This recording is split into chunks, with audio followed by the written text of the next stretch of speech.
Breaking news, Nigel Farage has just launched the most searing attack on Keir Starmer's immigration strategy in modern British history. What followed next turned central London into an utter battlefield. At 3:47 p.m. yesterday, emergency services received over 200 calls from Whitehall alone. Police helicopters hovered over Westminster for 3 straight hours. And the footage emerging now is something Britain hasn't witnessed since the poll tax riots of 1990. If you want the full picture of what's happening to our country, hit that subscribe button now. What I'm about to reveal will shock you to your core. Here's what triggered this constitutional crisis. 5 days ago, Keir Starmer addressed Parliament and unveiled his new immigration plan. His words sent chills down the nation's spine. Britain is set to accept 180,000 asylum seekers over the next 18 months, prioritising those arriving via channel crossings. This policy effectively rewards illegal entry over legal immigration. Veteran groups called it a betrayal. Working families labelled it insanity, but Nigel Farage refused to stay silent. Instead of the usual parliamentary grandstanding, he acted decisively.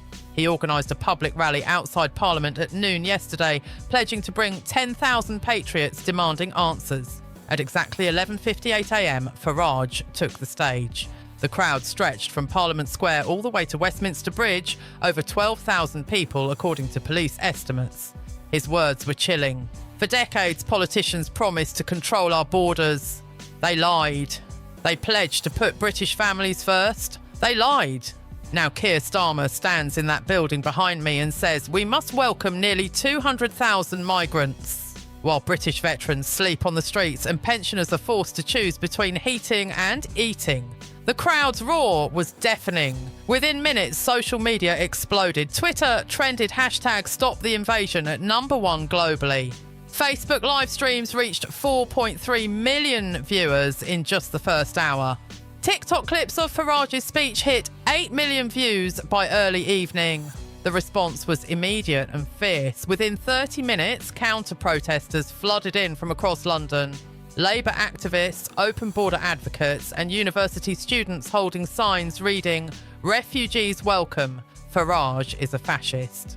By 1:15 p.m, police had lost control of the situation. Meanwhile, British veterans, men and women who served with honour, are treated like second-class citizens in their own nation. Robert Henderson, a 71-year-old Falklands veteran from Portsmouth, was denied council housing after waiting 4 years. Speaking to ITV News, he said, "I fought for this country. I bled for this flag. Now I'm told there's no room for me because we need to house migrants who arrived last week."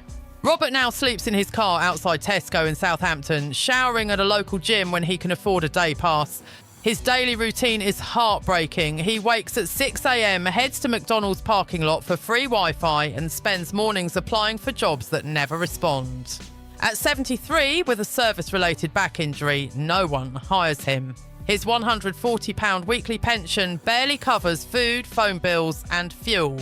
Last Tuesday, he told a local reporter he survived 2 days on nothing but canned soup and bread, forced to choose between food and petrol to attend job interviews. This is how Britain treats its heroes. While illegal migrants who crossed the Channel yesterday are lodged in 4-star hotels in Manchester, Birmingham and Leeds with heated rooms, 3 meals a day, full NHS access and legal representation, all funded by taxpayers. The Home Office spent £8 million last week alone on hotel accommodations for new arrivals, enough to house every homeless veteran in Britain 3 times over. And it gets worse.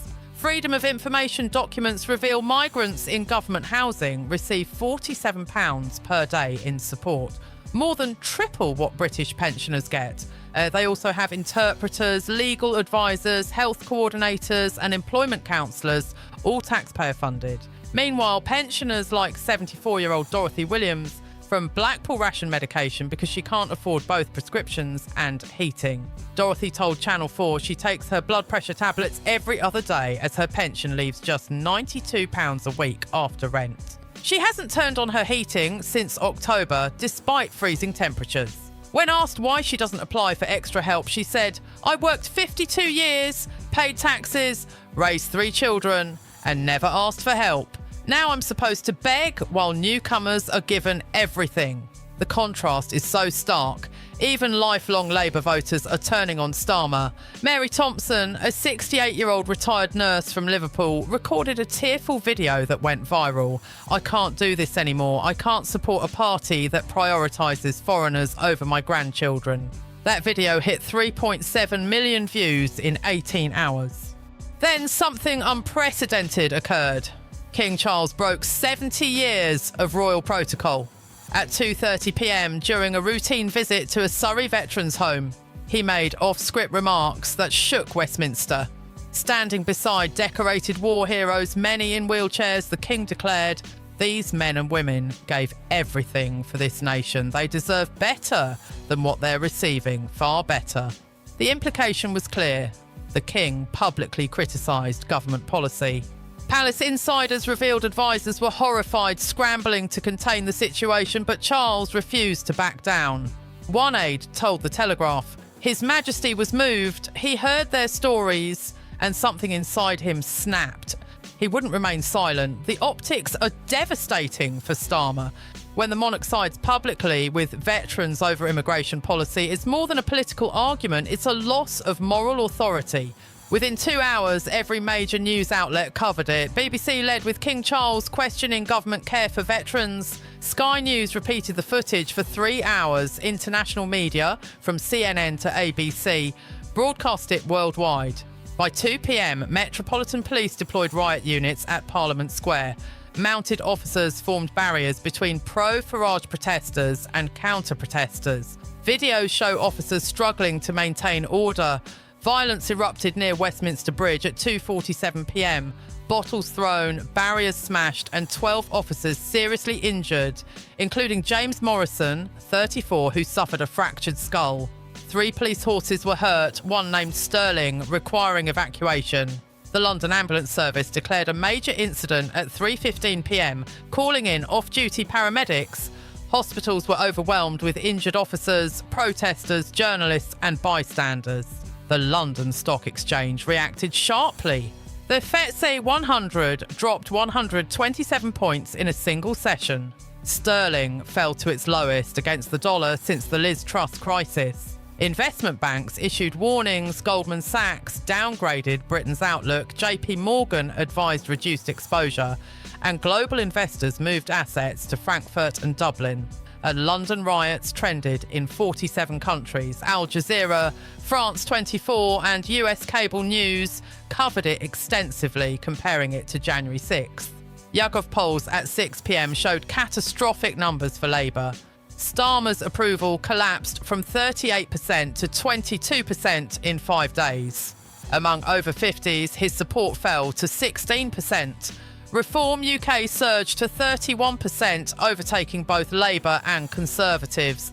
Protests erupted in 17 cities simultaneously. Inside Downing Street, panic reigned. Cabinet ministers argued until 11 p.m. Home Secretary Yvette Cooper allegedly threw briefing papers, and Defence Secretary John Healey reportedly said, "We can't arrest half the country. This policy is political suicide."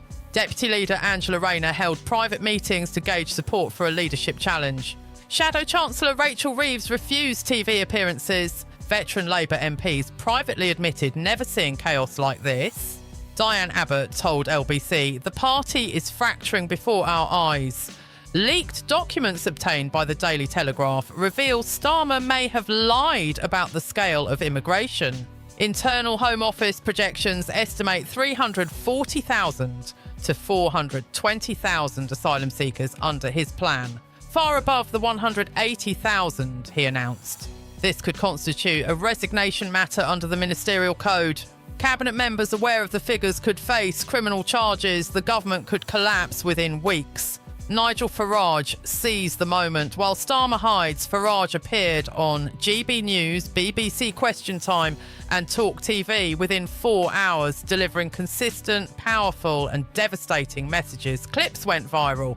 15 million views across platforms by midnight. Reform UK membership applications crashed the website thrice. Donations poured in at £4,000 per hour. 12 new constituency offices opened in Labour heartlands. For the first time, Reform UK is not just a protest vote. They are a serious threat to gain power. Polls confirm it. Conservatives 26%, Labour 23%, Reform UK 31%. Farage is now a front-runner. Starmer isn't just losing an argument, he's watching his government implode. The next 72 hours are critical. Emergency debates are scheduled, Labour backbenches circulate resignation letters, the Home Office Inspector General investigates, Scotland Yard reviews potential criminal charges, and street protests are planned in 23 cities. International media calls Britain ungovernable. The question is no longer whether Starmer survives, it's whether Labour survives, whether Britain's immigration system can withstand this fury. At the centre of this constitutional earthquake stands Starmer, isolated, desperate and increasingly finished. His cabinet is abandoning him, the King has humiliated him and Nigel Farage is preparing the final blow. History will remember this week as the moment modern Britain either reclaimed its identity or lost it forever. So here's the question, does Starmer resign by Monday or will his cabinet remove him first? Did leaked documents end Labour's rule? And is Nigel Farage the next UK Prime Minister? Share your thoughts in the comments below. We read everyone. If this shocked you, share it with everyone. Mainstream media won't tell the full story, but we will. Hit subscribe because tomorrow we reveal secret WhatsApp messages of ministers plotting Starmer's removal. You won't believe what's being said behind closed doors.